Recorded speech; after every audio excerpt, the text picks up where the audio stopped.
नमस्कार दोस्तों, मैं शिवम ताम्रकार आप सभी का स्वागत करता हूं आपके इस YouTube channel learn to think में। चलिए आज हम लोग क्या करेंगे, क्लास 11 के मैथ के सेकंड चैप्टर पढ़ेंगे जिसका नाम लर्न क्या है, रिलेशन एंड फंक्शन है। ठीक है, तो रिलेशन और फंक्शन ये क्या है, सेट का अगला स्टेप है। सेट्स के बाद हमारा क्या आता है, अगला स्टेप आता है रिलेशन और फंक्शन। हम लोग यहाँ पर इस चैप्टर में सेट्स को और अच्छे से क्या करेंगे, वहां पर पढ़ेंगे। तो अब सबसे पहले डिस्कस कर लेते हैं रिलेशन के बारे में। तो रिलेशन होता क्या है, जैसे देखिए नॉर्मल लाइफ में आपका देखते हो कि रिलेशन के लिए दो पर्सन्स की आवश्यकता पड़ती है। जैसे आपका आपके दोस्तों के साथ, मान लिया कि आपके दोस्त हैं तो दो ग्रुप हमको चाहिए, एक आप हो गए, एक के आपके दोस्त हो गए, दो ग्रुप हो गए। ठीक है, या फिर आपका कोई दुश्मन है तो भी क्या, उन दोनों के बीच में कोई ना कोई तो रिलेशन है ना।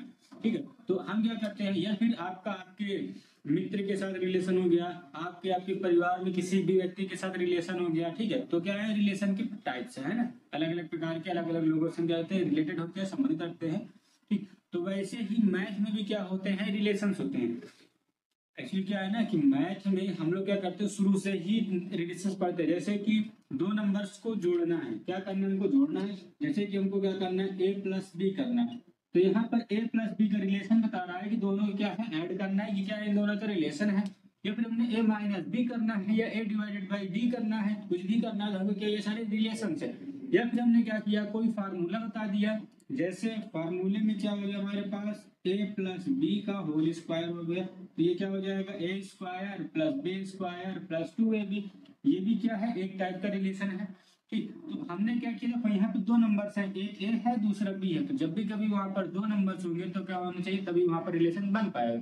यदि वहां पर दो अलग अलग नंबर्स, या फिर कह दे कि दो अलग अलग पर्सन, या फिर कह दे कि दो अलग अलग सेट्स। तो जब हम सेट्स के बारे में पढ़ चुके हैं तो यहाँ पर मोस्टली सेट्स की ही बात होगी, और सेट से ही क्या करेगा, रिलेशन और फंक्शन हमको यहाँ पर मिलेगा। ठीक है, दो हमको सेट चाहिए होते हैं। रिलेशन के लिए क्या चाहिए, कम से कम दो सेट। यदि हमारे पास एक सेट ए है और एक सेट बी है, तभी हम इनका रिलेशन फाइंड कर सकते हैं।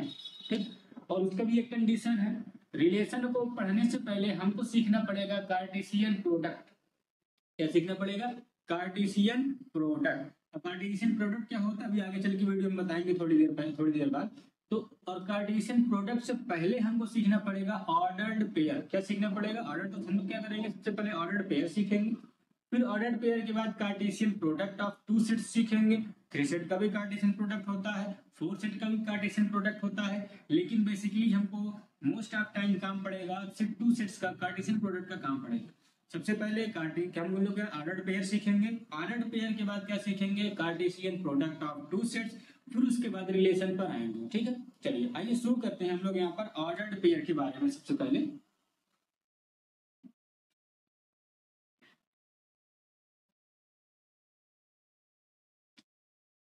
देखिए यहाँ पे क्या लिखना है हमको, ऑर्डर पेयर लिखना है, ऑर्डर पेयर, ऑर्डर पेयर। अब देखो ऑर्डर पेयर को पहले समझते हैं। तो ऑर्डर क्या है, दो वर्ड से मिलकर बना हुआ है, ऑर्डर और पेयर। ऑर्डर पेयर क्या, दो शब्द से मिलकर बना हुआ है, दो वर्ड से मिलकर बना हुआ, एक ऑर्डर है, दूसरा क्या है, पेयर है। ठीक है, तो वैसे ही क्या करेंगे, ऑर्डर, ऑर्डर का मतलब होता है पैटर्न। ऑर्डर का मतलब क्या है, पैटर्न। मतलब हमको क्या होगा, कोई एक गिवन पैटर्न होगा, उस पैटर्न को हमको क्या करना है, फॉलो करना है। और पेयर का मतलब होता है कि वहां पर टू, पेयर का मतलब क्या होता है, तो वहां पे दो चीजों की आवश्यकता पड़ती है। जैसे कि हमने बोला जूतों का पेयर होता है ना, जूतों का पेयर हुआ। आप क्या करते हो, उसका भी तो ऑर्डर है ना, जूतों का पेयर का। जूतों का पेयर हो गया, चश्मे का पेयर हो गया, पैंट का आपका पेयर हो गया, साइकिल के टायर के पेयर हो गए, बाइक के पैर का टायर का क्या हो गए, पेयर्स हो गए। ये सारे क्या है, ऑर्डर पेयर। अब देखो कैसे ऑर्डर पेयर समझते हैं वहां पर। भाई जूते का ऑर्डर पेयर कैसे बनेगा, भाई जो राइट शूज वाला जूता है, आप उसको क्या करोगे, जो राइट साइड वाला राइट पैर का जो जूता है उसको राइट पैर में पहनेंगे, जो लेफ्ट का है उसको लेफ्ट में। उसका भी क्या एक ऑर्डर है। ठीक, तो वैसे ही ऑर्डर पेयर में क्या होना चाहिए, दो एलिमेंट्स होने चाहिए। ऑर्डर पेयर में क्या होने चाहिए, दो एलिमेंट होने चाहिए, दो एलिमेंट, दो एलिमेंट्स होने चाहिए, और उनका एक पैटर्न बताएगा। जैसे हमने यहाँ पे लिखा ए कॉमा बी, तो ये दोनों क्या है, ऑर्डर्ड पेयर। जैसे कि यहाँ पे एक पहला वाले पे ऑर्डर किया, पहला वाला एलिमेंट क्या ए है, दूसरा वाला एलिमेंट क्या है, बी है। तो ये हमारा दोनों को हमने क्या किया, एक साथ लिख दिया, दैट इज ऑर्डर्ड पेयर। अब ऑर्डर पेयर में आप कुछ भी लिख सकते हैं, ये हो गया। आप चाहो तो एक्स वाई का भी ऑर्डर पेयर बना सकते हो, आप चाहो तो सी डी का, जैसा भी। लेकिन ऑर्डर पेयर जब भी लिखेंगे तो कॉमा के अंदर वहां पर एक ए होगा और दूसरा क्या होना चाहिए, एलिमेंट बी होना चाहिए, ठीक है। अब थोड़ा सा और डीपली समझ और थोड़ा समझते हैं इस ऑर्डर पेयर को। तो अगर दूसरा एग्जांपल हमें लेना चाहे तो आप ऐसे कर सकते हो ऑर्डर पेयर को। यार हमने क्या लिया, ये ऑर्डिनेट्स लिए हैं कुछ, X axis, Y axis, X dash, Y dash, ये हमने क्या लिया हुआ है, कुछ क्वाड्रेंट ले लिए हैं, 4 क्वाड्रेंट है, इसके बारे में हमको सभी पढ़ा हुआ होता है। यदि हम क्या करें, इस क्वाड्रेंट में इस पॉइंट ए को रिप्रेजेंट करना चाहे तो कैसे होगा, इसको x1 y ऐसे करके क्या करेंगे, इसको रिप्रेजेंट करेंगे, है ना। यदि हम इस पॉइंट को रिप्रेजेंट करना चाहे पॉइंट बी को, तो इसको कैसे करेंगे, x2 y2, इसको ऐसे रिप्रेजेंट करेंगे। अब देखो इनका यही ऑर्डर पेयर है, ये भी देखो क्या, दो एलिमेंट ब्रैकेट के अंदर लिखे गए, स्मॉल ब्रैकेट के अंदर, ये दोनों क्या है, ऑर्डर पेयर है। अब देखो यहाँ पे दो है ना हमारे पास, तो एक एक्स है दूसरा वाई है। यदि आप गौर से देखो तो आप जितने भी सारे कोऑर्डिनेट्स लिख लो, जितने भी आप जितनी मर्जी उतने कोऑर्डिनेट्स लिख लो, सबसे पहले एक्स एक्सिस की वैल्यू लिखी जाती है, फिर वाई एक्सिस की वैल्यू लिखी जाती है। यही उसका क्या है, पैटर्न है, ऑर्डर है, कि पहले आप क्या करोगे, ऑर्डिनेट्स में एक्स वैल्यू लिखोगे, फिर उसके बाद क्या करोगे, वाई की वैल्यू लिखोगे, that is known as the order pair, ठीक। या फिर आप गौर से देखो तो हम लोग क्या किए है कि जैसे 2 कॉइन है हमारे पास, क्या है, 2 कॉइन है, दोनों को हमने क्या किया, टॉस किया, तो हो सकता है हेड आ जाए या फिर क्या आ जाए, टेल आ जाए, है ना। हो सकता है पहले आ जाए हेड, दूसरा आ जाए टेल, ये भी क्या है, एक ऑर्डर पेयर है। लेकिन यहाँ पे क्या आना चाहिए, पहले हेड आना चाहिए, बाद में टेल आना चाहिए, तभी ऑर्डर पेयर बनेगा।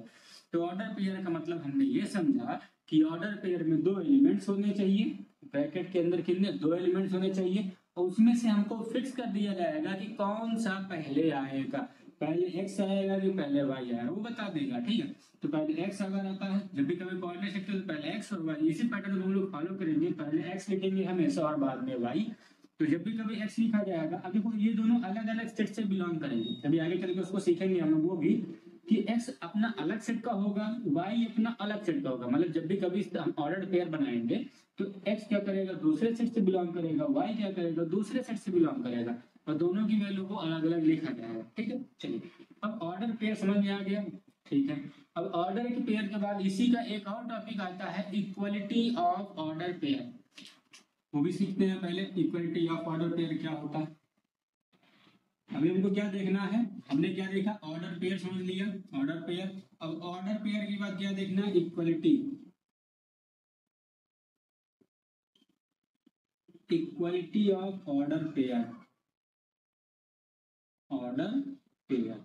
अब देखो, अब बात यहाँ पे ये आती है कि कभी हम कब ऑर्डर पेयर को इक्वल कहेंगे। अच्छा ये समझो, पहले हम लोग यहाँ पे क्या कर रहे हैं, कंपेयर कर रहे हैं कि दो चीज इक्वल है, क्या कर रहे हैं, कंपेयर कर रहे हैं दो चीज इक्वल है। अब दो हमारे पास इक्वल कब होंगे, भाई जब वहाँ पे दो चीज होगी, मतलब है कि ये मार्कर इस मार्कर के इक्वल है, तो जब हमारे पास दो मार्कर तभी तो हमने कंपेयर किया ना।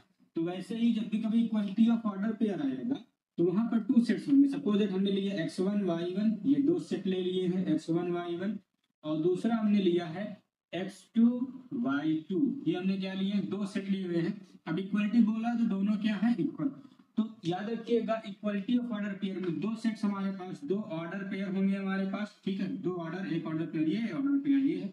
जब भी कभी इक्वल बोलेगा, दोनों क्या है, एक दूसरे के इक्वल है। दोनों एक दूसरे के इक्वल का मतलब है यहाँ पर कि ये जो x1 है ना, ये किसके बराबर होगा, x2 के, और y1 जो है वो किसके बराबर होगा, y2 के, है ना। That is known as the equality of order pair. तो इक्वलिटी ऑफ ऑर्डर पेयर में क्या होता है कि first element of the first order pair are equal to the first element of the second order pair, वैसे ही second element of the first order pair is equal to the second element of the second order pair, ठीक है। वैसे x1 equal to x2, y1 equal to, अब देखो इसी से क्या होता है, ढेर सारे क्वेश्चंस बन के आते हैं।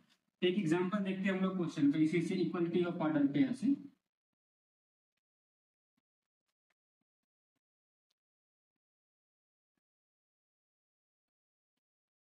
देखो इक्वलिटी ऑफ ऑर्डर पेयर हमने क्या लिया, एक क्वेश्चन लेते हैं यहाँ पर एग्जांपल के तौर पर, एक क्वेश्चन लेते हैं। हमने यहाँ पे कहा कि x plus 5, 6 equal to 10, y plus 3, ये हमने किया लिया, एक एग्जांपल ले लिया है। अब यहाँ पे क्या पूछेगा, find the value of x and y, find the value of X and Y. हमसे क्या पूछ लिया कि एक्स और वाई की क्या करिए, आप वैल्यू बताइए। ठीक है, अब देखो यहाँ पे इक्वल लगा, ये दो ऑर्डर पेयर है, ये पूरा का पूरा एक एलिमेंट है, ये दूसरा एलिमेंट है, ये फर्स्ट एलिमेंट है, ये सेकंड एलिमेंट है, दो दो एलिमेंट है, फिर ऑर्डर पेयर बोलेंगे। अब इक्वल की साइन लगी है, दोनों क्या हो जाएंगे, इक्वल हो जाएंगे। ठीक, अब इसको सॉल्व करते हैं, तो इसको जब हम सॉल्व करेंगे तो क्या हो जाएगा, X X plus 5 equal to 10। कैसे, हमने जैसे बताया था पहले कि जो पहला ऑर्डर पेयर का एलिमेंट होगा तो पहले ऑर्डर दूसरे ऑर्डर पेयर के पहले एलिमेंट से क्या होगा, इक्वल होगा। तो x प्लस 5 इक्वल टू 10 कर दिया, इसको सॉल्व करेंगे तो क्या हो जाएगा, x equal to 10 minus 5, then x equal to कितना हो जाएगा 5। ये हमारा एक x की वैल्यू आ गई। वैसे ही y की वैल्यू भी फाइंड कर लेते हैं, तो क्या हो जाएगा, y plus 3 equal to 6, then y equal to 3। ये हमारा क्या हो गया, x और y की वैल्यू आ गई। तो वैसे क्या कर सकते हैं, equality of the ordered pair से क्या करते हैं, सॉल्व कर सकते हो। एक एग्जांपल यदि और करना चाहें तो उसको भी हम लोग देख सकते हैं कि एग्जांपल और देखते हैं। क्या होगा, 3x plus 5 comma 9 equal to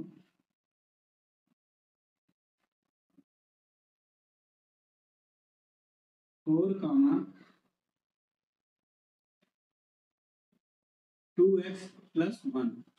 ये हमने क्या दे दिया है, 2y प्लस 1। ये एक क्वेश्चन हमारे पास है। अब यहाँ पे क्या करना है, x और y की वैल्यू फाइंड करनी है।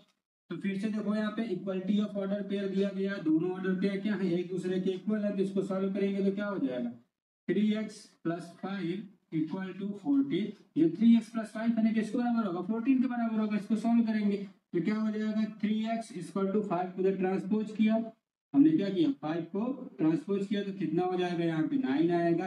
देन x की वैल्यू कितनी हो जाएगी, 3। x की वैल्यू कितनी हो गई, 3। अब चलिए आगे फाइंड करते हैं, इसमें y की वैल्यू फाइंड करते हैं। तो y इक्वल टू क्या है, 2y प्लस 1 इक्वल टू 9 है।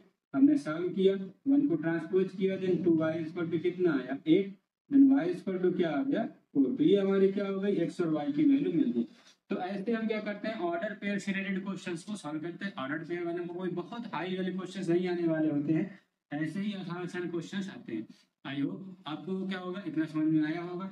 चलिए अब आगे आते हैं, जो हमारा अगला टॉपिक है, जैसे कहते हैं जो हमारा एज अ मेन टॉपिक में से एक है, वो क्या है, Cartesian product of the two set. उसको होते हैं।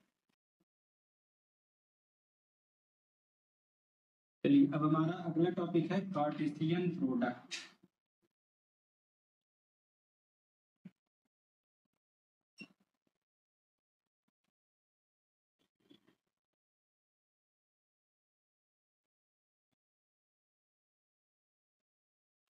तो अब हम लोग क्या करेंगे, कार्टेशियन प्रोडक्ट पढ़ेंगे। ठीक है, तो कार्टेशियन प्रोडक्ट क्या पढ़ेंगे, देखिए कार्टेशियन प्रोडक्ट हमने जैसे बताया था शुरू में ही, तो कार्टेशियन प्रोडक्ट क्या हो सकता है, दो सेट्स के बीच में भी हो सकता है।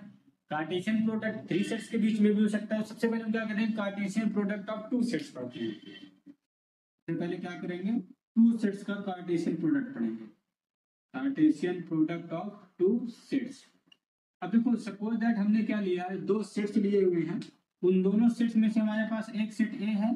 ठीक है, सेट ए है जिसमें एलिमेंट हमारे पास 1 2 3 है, एलिमेंट्स हमारे पास है।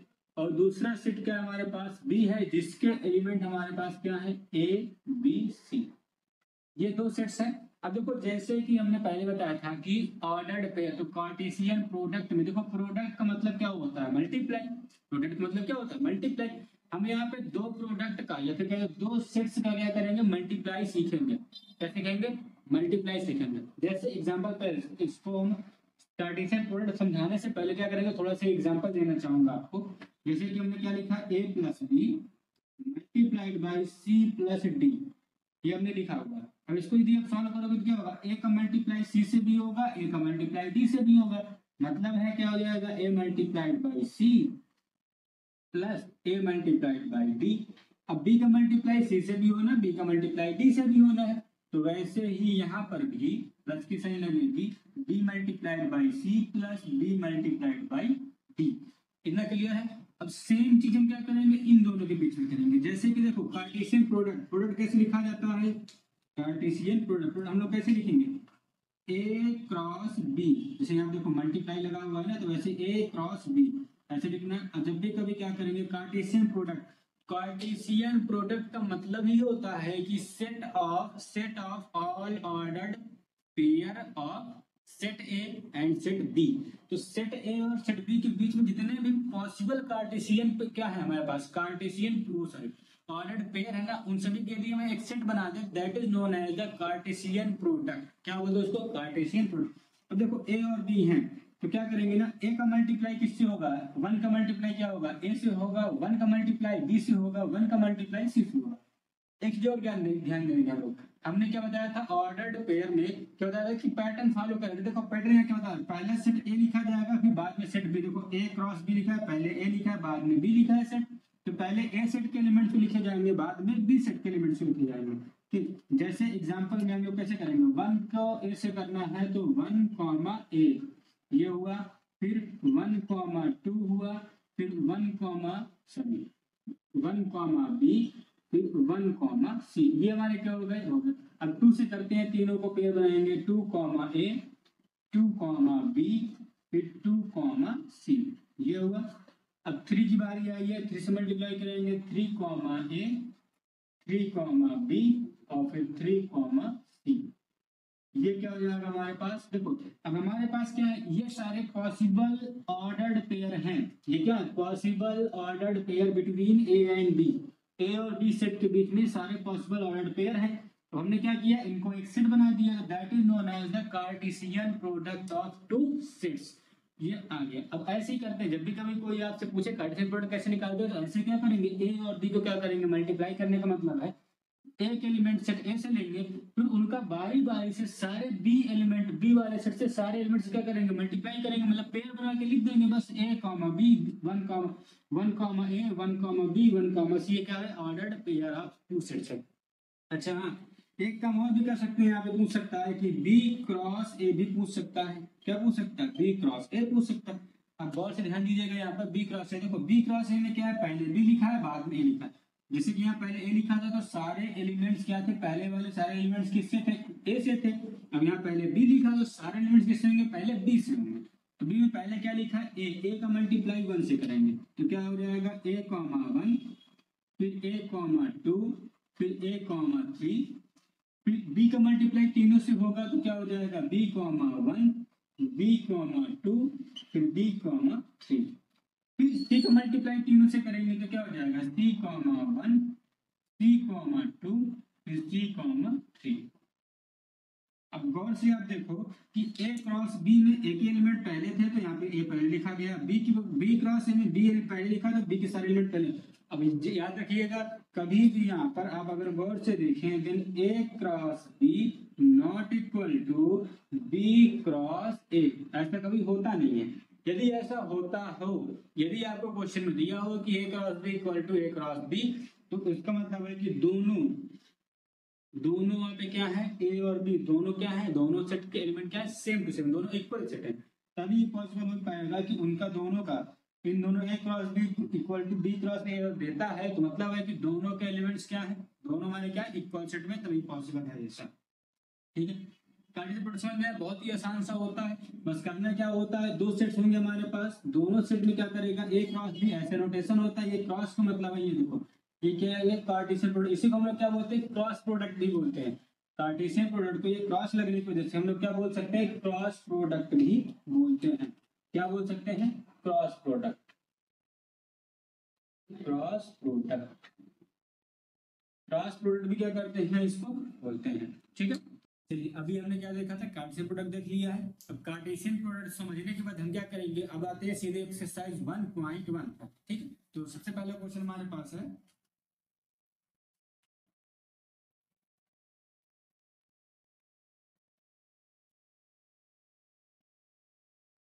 चलिए देखिए हम अब क्या करते हैं, सीधे एक्सरसाइज पे आते हैं। एक्सरसाइज नंबर 1.1, पहला क्वेश्चन दिया गया 1.1 का, x/3 + 1 y - 2/3 = 5/3 1/3।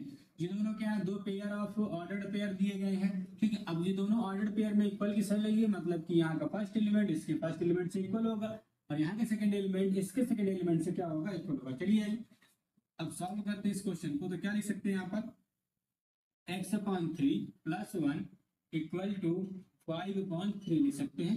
इसको सॉल्व करेंगे तो क्या हो जाएगा, x प्लस 3/3 इक्वल टू 5/3। 3 से 3 कैंसिल हुआ, ठीक। अब क्या आ जाएगा, x plus 3 equal to 5। Then x की वैल्यू कितनी आई हमारे पास, 2। x की वैल्यू आ गई है, y की वैल्यू भी फाइंड कर लेते हैं। तो क्या हो जाएगा यहाँ पर y माइनस 2/3 इक्वल टू 1/3। ठीक, सॉल्व करेंगे तो क्या हो जाएगा, 3y माइनस 2/3 इक्वल टू 1/3। 3 से 3 कैंसिल हो गया। Then 3y minus 2 equal to 1। Then y की वैल्यू कितनी हो जाएगी हमारे पास, 2/3। ये क्या हो जाएगा हमारा y की वैल्यू। तो x और y की वैल्यू हमने क्या कर लिया यहाँ पर, फाइंड कर लिया। चलिए आइए सेकंड क्वेश्चन करते हैं।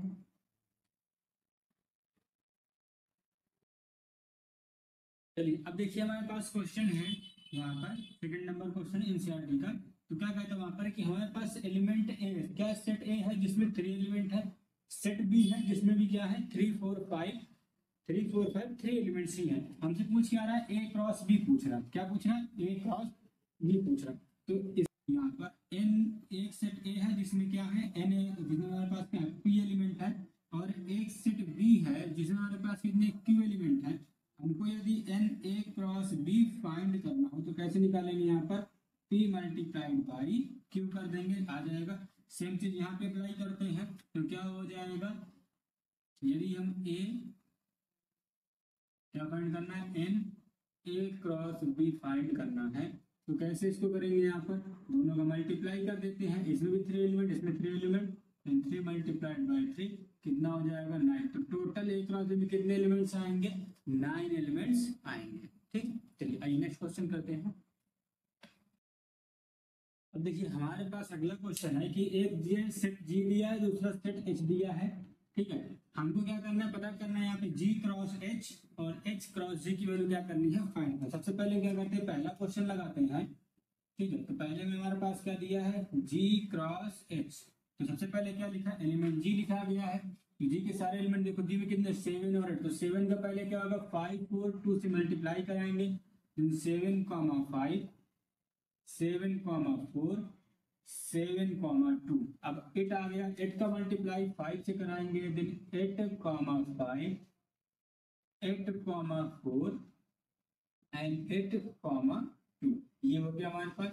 ठीक है, अब दूसरा हमसे क्या पूछ रखा है, दूसरा ये पूछ रहा है कि आपको क्या करना है, एच क्रॉस जी फाइंड, एच क्रॉस जी फाइंड करना है। एच क्रॉस जी फाइंड करेंगे तो क्या हो जाएगा 5 7 5 8 4 है तो 4 7 एंड 4 8। नेक्स्ट हमारे पास क्या होता है 2 7 एंड 2 8। ये हमारे पास क्या हो जाएगा, सेट्स हो जाएगा। चलिए तो हम क्वेश्चन नंबर 3 यहाँ पे सॉल्व हुआ।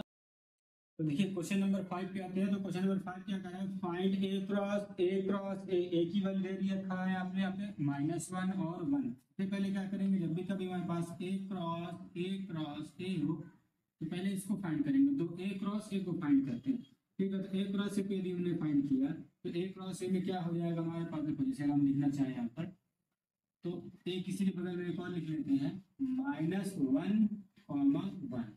ठीक, तो इसका पहले दो को निकालते तो क्या हो जाएगा -1 1 मल्टीप्लाइड बाई -1 1, उसके बाद -1 1। ये हो जाएगा, पहले इन दोनों को मल्टीप्लाई करके देख लेते हैं तो क्या हो जाएगा -1 1, तो उसके बाद -1 1। ठीक है, तो 1 का 1 -1, फिर उसके बाद 1 1। ये हो गया, क्रॉस मल्टीप्लाई -1 एंड 1।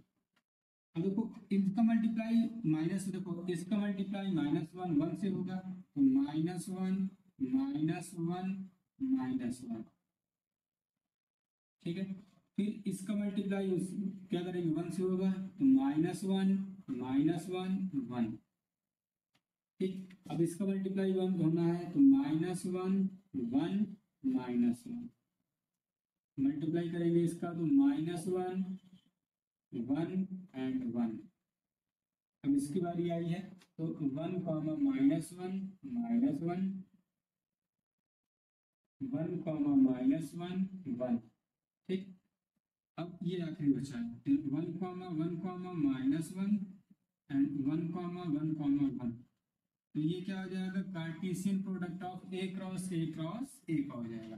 तो हमने यहाँ पे क्या किया, 5 क्वेश्चन सॉल्व कर लिए हैं। आई होप आपको सभी समझ में आए होंगे। तो चलिए अब देखिए, हमारा क्वेश्चन नंबर 6 कहता है कि यदि A cross B A X A Y B X B Y ये दिया गया है। ठीक है, हमारा क्या है, ए क्रॉस बी है। हमको फाइंड क्या करना है, ए और बी की वैल्यू को क्या करना है, फाइंड करना है। तो सिंपल सी बात है, जब भी कभी ऐसा लिखा हो तो आप अगर गौर से देखेंगे, जब भी कभी ए क्रॉस बी निकालते हैं तो पहला जो एलिमेंट होता है ऑर्डर्ड पेयर का, देखिए ये हमारा ऑर्डर्ड पेयर है, ये एक ऑर्डर पेयर, ये एक ऑर्डर, टोटल 4 ऑर्डर पेयर है यहाँ पर। तो ऑर्डर पेयर के जो पहले एलिमेंट होते हैं वो क्या करते हैं, ए से बिलोंग करते हैं, पहले सेट से बिलोंग करते हैं। ऑर्डर बी का जो दूसरा एलिमेंट होता है वो दूसरे से बिलोंग करता है। तो ठीक है, कोशिश करते हैं यहाँ पे लिखने का। देखिए पहले क्या लिखा गया है, ए बी और बी ये लिखा गया है। ठीक है, दूसरे वाले में क्या लिखा है हमारे पास, एक्स वाई एक्स वाई। पहला एलिमेंट क्या है, ए, फिर इसमें दूसरे डब्बे में पहला एलिमेंट क्या है, ए, फिर बी और बी है। अब यदि आप गौर से रूल याद करें तो सेट में क्या होता है, कभी भी कोई भी एलिमेंट क्या करता है, रिपीट नहीं करता है।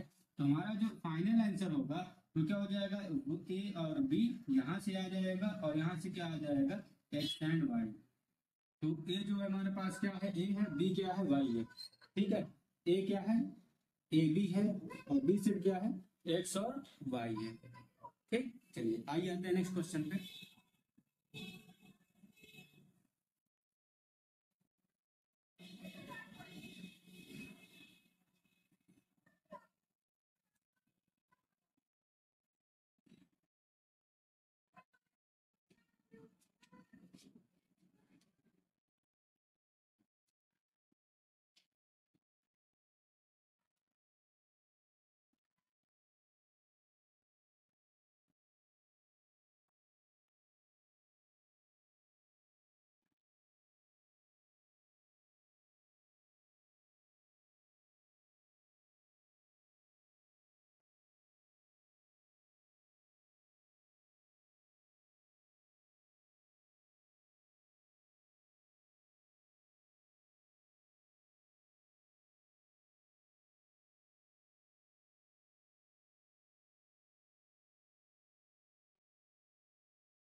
अब देखिए क्वेश्चन नंबर 7 क्या कहता है। क्वेश्चन नंबर 7 हमारे पास क्या है, ए इक्वल टू 1 2 है, बी सेट क्या है 1 2 3 4 है, सी सेट क्या है 5 एंड 6 है, डी सेट क्या है 5 6 7 8 है। तो 7 क्वेश्चन में 2 क्वेश्चन है वहां पर। तो पहला वाला जो क्वेश्चन हमारे पास, पहला पार्ट जो है हमारे पास, वो क्या कहता है कि ए क्या हमको यहाँ पर सबसे पहले आप क्या करिए, बी इंटरसेक्शन सी फाइंड करिए। तो इसका क्या करिए, ए से क्रॉस मल्टीप्लाई करिए, फिर ए क्रॉस बी और ए क्रॉस सी का क्या करना है, आपको इंटरसेक्शन फाइंड करना है, बताना, वेरीफाई करना है हमको यहाँ पर कि ये दोनों इक्वल है या नहीं। तो सबसे पहला क्या करते हैं हम लोग यहाँ पर, एलएचएस और आरएचएस से सॉल्व करते हैं। हम लोग यहाँ पे पहले क्या लेते हैं, एलएचएस लेते हैं। हमारे पास क्या फाइंड करना है, A cross A intersect B intersection C. सबसे पहला काम क्या होता है, हम लोग यहाँ पर बी इंटरसेक्शन सी फाइंड कर लेते हैं। तो बी इंटरसेक्शन सी, देखो बी इंटरसेक्शन सी क्या आएगा, दोनों में कुछ कॉमन है, कोई भी एक नंबर हमारे पास कॉमन है। देखो बी में क्या है हमारे पास 1 2 3 4 है, सी में क्या है 5 6, यहाँ पे कोई भी कॉमन नहीं है, 5 एलिमेंट है। ठीक है, तो वैसे ही ए हमने क्या पता किया यहाँ पर, हमारे पास यदि ए क्रॉस बी का मतलब है कि यदि हम 1 2 क्रॉस इसको फाइंड करते हैं, तो एक चीज आप याद रखिएगा, जब भी कभी क्रॉस मल्टीप्लाई करते हैं तो दोनों सेट क्या होने चाहिए, नॉन जीरो होने चाहिए। क्या, अगर नॉन जीरो दोनों सेट हमारे पास नहीं है तो हमारे पास क्या मिलेगा, 5 मिलेगा। क्या मिलेगा, उनका कार्टेशियन प्रोडक्ट क्या मिलेगा, 5 मिलेगा। तो इनका कार्टेशियन प्रोडक्ट क्या आने वाला है, 5 आएगा। क्या आएगा, 5 आएगा। ठीक है, चलिए अब इसी का दूसरा, इसको RHS सॉल्व करते हैं इसी का।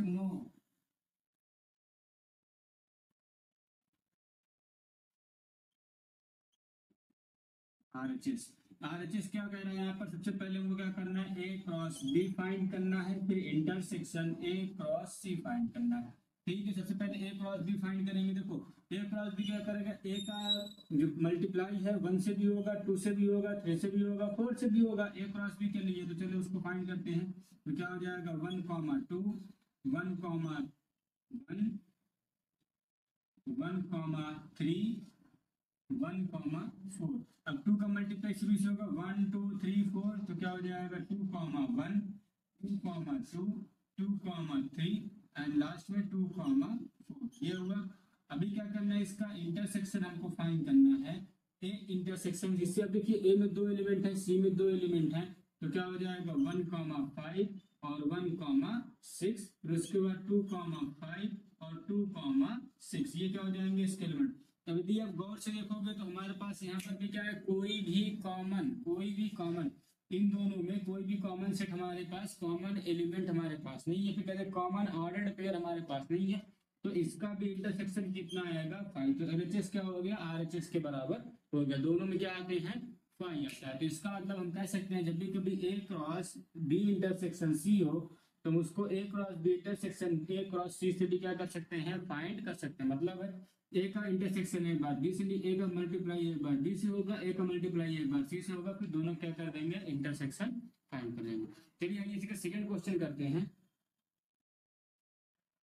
अब देखो सेकंड क्वेश्चन 7th वाले का सेकंड पार्ट जो हमारे पास है वो क्या कहता है कि A cross C is the subset of B cross D। ये हमको क्या करना है, फाइंड करना है कि A क्रॉस C जो है D क्रॉस D का क्या सबसेट होता है कि नहीं होता। सबसे पहले चलिए फाइंड करते हैं। सबसे पहले हम क्या करेंगे, A क्रॉस D फाइंड करते हैं। तो A क्रॉस C फाइंड करते हैं। तो हमने यहाँ पर A क्रॉस C फाइंड किया हमने। सबसे पहले तो क्या हो जाएगा 1, 5, 1, 6।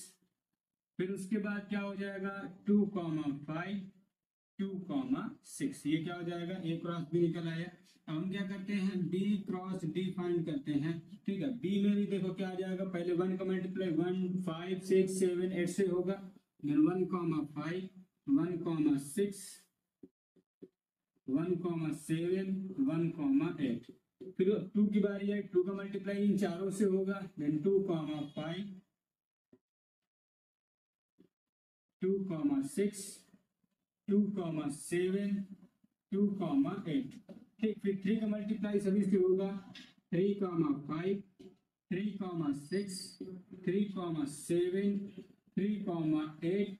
फिर 4 का मल्टीप्लाई होगा तो 4, 5, 4, 6, 4, 7, 4, 8। ये हमारे पास क्या हो गए, दोनों के क्रॉस निकल आए। अब यदि देखिए सबसेट का मतलब क्या है कि कोई ना कोई एलिमेंट, एटलीस्ट 1 एलिमेंट तो होना ही चाहिए। अब देखो A क्रॉस C में जितने भी एलिमेंट है 1, 5, 1, 5 तो कोई यहाँ पे है, यहाँ पे कि नहीं है। तो 1, 5 कहाँ पे हमारे पास, ये रहा। ये हमारे पास क्या 1, 5 है। दूसरा 1, 6 ये भी है। 2, 5, 2, 5 ये रहा। 2, 6 ये रहा। इसका मतलब है कि दोनों में 4 एलिमेंट्स क्या है, कॉमन है। तो हम आसानी से कह सकते हैं, क्या कह सकते हैं कि A cross C is the subset of B cross D। हम क्या बोलेंगे, इसको बोल सकते हैं कि A क्रॉस C, हेंस हमारा क्या हो जाएगा, A cross C is the subset of B cross D। ठीक, फिर आइए आते हैं इसका नेक्स्ट क्वेश्चन करते हैं, क्वेश्चन नंबर 8। अब इसको हम क्या करते हैं, सॉल्व करते हैं। सबसे पहले क्या करेंगे, हम A क्रॉस B फाइंड करेंगे। क्या फाइंड करेंगे, A क्रॉस B फाइंड करते हैं। तो A क्रॉस B के लिए क्या करेगा, 1 का मल्टीप्लाई दोनों से होगा, फिर 2 का मल्टीप्लाई 3 एंड 4 से होगा। तो क्या हो जाएगा 1, 3, 1, 4, 2, 3 एंड 2, 4। अब देखिए जब भी कभी number of A cross B पूछे, मतलब भाई कितने सबसेट बनेंगे, ये पूछ रहा है number of A cross B, तो हम लोग क्या करते हैं, तो जितने एलिमेंट A में होते हैं और जितने एलिमेंट B में होते हैं थोड़ा मल्टीप्लाई कर देते हैं। देन 2 क्रॉस 2 आया 4। देन क्या होता है, A और A क्रॉस B का एलिमेंट कितने होते हैं 4। तो यहाँ पर 1, 2, 3, 4 एलिमेंट है। यदि हमको क्या निकालना है, सबसेट, क्या निकालना है, सबसेट्स फाइंड करना है। तो उसके लिए क्या होना चाहिए, 2 की पावर P क्यूब फाइंड करते हैं। टू की पावर क्या करेंगे पी क्यू। पी क्यू क्या है हमारे पास n A number of element in A क्या करता है पी है, और number of element in B क्या है हमारे पास क्यू है। ये दो है, हमको क्या करना है पी क्यू फाइंड करना है। तो सिंपली हम फाइंड कर सकते हैं। तो कैसे पता चलेगा हमको, यहाँ पर number of subsets in P Q कितना होगा, तो number of subsets in A cross B कितना होगा। तो उसके लिए क्या करेंगे यहाँ पर 2 की पावर 4 कर देंगे तो कितना हो जाएगा 16। तो टोटल नंबर ऑफ सबसेट्स कितने बनेंगे 16 बनेंगे। देखिए सबसेट निकालने का वही पुराना तरीका है 2 की पावर n। अब यहाँ पर नंबर ऑफ एलिमेंट कितने हैं 4 है, मतलब है जो पी क्यू की मल्टीप्लाई में इसे हमने क्या किया पी क्यू की मल्टीप्लाई 4 लिखा, फिर 2 की पावर 4 क्या होता है 16, और 16 इज अवर आंसर। तो यहाँ पे हम आसानी से इसको नंबर ऑफ सबसेट्स क्या कर सकते हैं फाइंड कर सकते हैं। चलिए आइए क्वेश्चन नंबर 9 करते हैं। अब देखिए क्वेश्चन नंबर हमारा 9 है। क्वेश्चन नंबर 9 क्या कहता है कि यदि number of element in set A 3 है, number of element in set B क्या है 2 है। हमने यहाँ पे ये बता दिया है कि ए क्रॉस बी के कुछ एलिमेंट्स यहाँ पे दिए, मतलब कुछ ordered pair A cross B के दिए गए हैं, जैसे कि x, 1 y, 2 z, 1 ये क्या कुछ एलिमेंट दिए गए हैं। तो यदि आप गौर से देखो जब भी कभी हम क्या करते हैं ए क्रॉस बी फाइंड करते हैं, जिसमें से क्या लिखे x और y लिखे, तो x किससे बिलोंग करेगा सेट ए से, y किससे बिलोंग करेगा सेट बी से। तो वैसे ही यहाँ पर अगर देखो जितने भी x y z ए में कितने एलिमेंट है 3, तो ए के जो हमारे पास बनेंगे वो क्या हो जाएगा x, y, z ये 3 एलिमेंट हो जाएंगे। और बाकी बचे बी में 2 एलिमेंट बोल देखो 1 एंड 2 हमारा क्या है बी के एलिमेंट देखो 1 2 1 लिखा है, सेकंड एलिमेंट हमारा ऑर्डर्ड पेयर का। तब 1 और 1 तो रिपीट हो गया, और कभी भी किसी भी सेट में क्या होता है एलिमेंट रिपीट करते नहीं है, इसलिए हमारे पास क्या हो जाएगा 1 और 2। देखो 2 यहाँ पे बोल भी रहा है तो 2 एलिमेंट्स यहाँ पे हमारे पास है, तो यहाँ पे क्या हो जाएगा ये दोनों हो जाएंगे। और एक्स वाई जेड डिस्टिंग मतलब क्या होता है एक्स वाई जेड के क्या अलग अलग वैल्यूज हैं। चलिए अब इसी के साथ क्या करते हैं आखिरी क्वेश्चन करते हैं, क्वेश्चन नंबर 3। देखिए ये क्वेश्चन थोड़ा सा ज्यादा मजेदार और इंटरेस्टिंग क्वेश्चन है। यहाँ पे क्या कर रहा है कि number of element in A cross ए क्या बोल रहा है number of element in A cross ए कितना है 9 है। अब इन्होंने क्या दिया है कुछ दे दिया है, कह रहा है कि ए क्रॉस ए की कुछ एलिमेंट 2 एलिमेंट ऐसे हैं, फिर कहते हैं कि 2 ऑर्डर्ड पेयर ऐसे हैं जिनमें -1, -0 और 0, 1 आता है। हमको फाइंड क्या करना है सेट ए की वैल्यू और ए क्रॉस ए की वैल्यू क्या करना है फाइंड करना। चलिए आइए कोशिश करते हैं इसको करने की। तो हम सबसे पहले देखो यहाँ पे क्या लिखा गया ए क्रॉस ए जब भी होता है तो मतलब दोनों में क्या होना चाहिए सेम एलिमेंट होने चाहिए।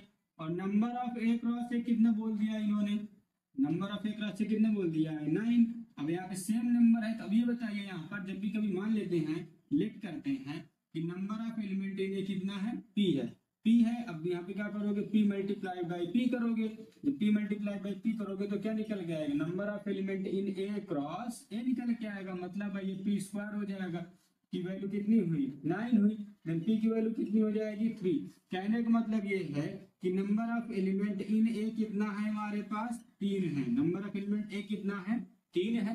ठीक है हमको 3 एलिमेंट चाहिए। अब इन्होंने कुछ क्लू दे रखा है, देखो यहाँ पे क्या कह रखा है इन्होंने, ये कह रखा है इन्होंने कि -1, 0 और 0, 1 ये क्या है एलिमेंट। अब देखो गौर से देखो तो पहला वाला एलिमेंट भी सेट ए से ही होगा और दूसरा वाला एलिमेंट भी सेट बी से होगा। तो हमारे पास जो यहाँ से आता है एक आता है -1, दूसरा आता है 0, तीसरा आता है 1, यही तीनों एलिमेंट यहाँ से मिले। देखो 0 0 2 टाइम्स है तो 1 टाइम ही लिखेंगे यहाँ पे है ना, तो ये हमारे क्या हो जाएंगे एलिमेंट्स हो जाएंगे। यहाँ पे 3 एलिमेंट्स मिल गए, हमको ए तो मिल गया है। अब हमको क्या फाइंड करना है ए क्रॉस ए फाइंड करना है, ए क्रॉस ए फाइंड करना है। ठीक है चलिए कोशिश करते हैं फाइंड करने की। तो क्या करेंगे देखो पहले 1 -1 का मल्टीप्लाई इन तीनों से होना है, तो हमको क्या करना है ए क्रॉस ए फाइंड करना है, मतलब सेम एलिमेंट का सेम से मल्टीप्लाई करना है। तो पहले -1 का मल्टीप्लाई इन तीनों से होगा, -1 0 और 1 से, तो क्या करेंगे -1, -1, -1, -0, -1, अब 0 को मल्टीप्लाई तीनों से होगा 0, -1, 0, 0, 0, 1। अब 1 का मल्टीप्लाई तीनों से होगा तो 1, -1, 1, 0 एंड 1, 1। अभी आप इसको देख सकते हैं तो 1 2 3 4 5 6 7, 8, 9 टोटल 9 एलिमेंट्स है ए क्रॉस ए में। हमने यहाँ पे इसको सॉल्व किया। ठीक है, चलिए अभी यहाँ पे हमारा क्वेश्चन नंबर 10 सॉल्व हो गया है। तो आई होप आपको ये वीडियो अच्छा लगा होगा। ठीक है, अगर अच्छा लगा है तो लाइक करिए, और अगर कुछ भी आपको कहना है तो कमेंट सेक्शन पे आप वहां पर लिख सकते हैं। यदि आप इसके एक्स्ट्रा क्वेश्चन चाहते हैं तो हम क्या करेंगे, इसके आखिरी में सारे एक्सरसाइज करने के बाद आखिरी में एक वीडियो सेपरेट बनाएंगे, जिसमें क्या करेंगे हम लोग एक्स्ट्रा क्वेश्चंस को लगाएंगे, जो हाफ ईयरली के रिस्पेक्ट में होगा। तब तक के लिए धन्यवाद।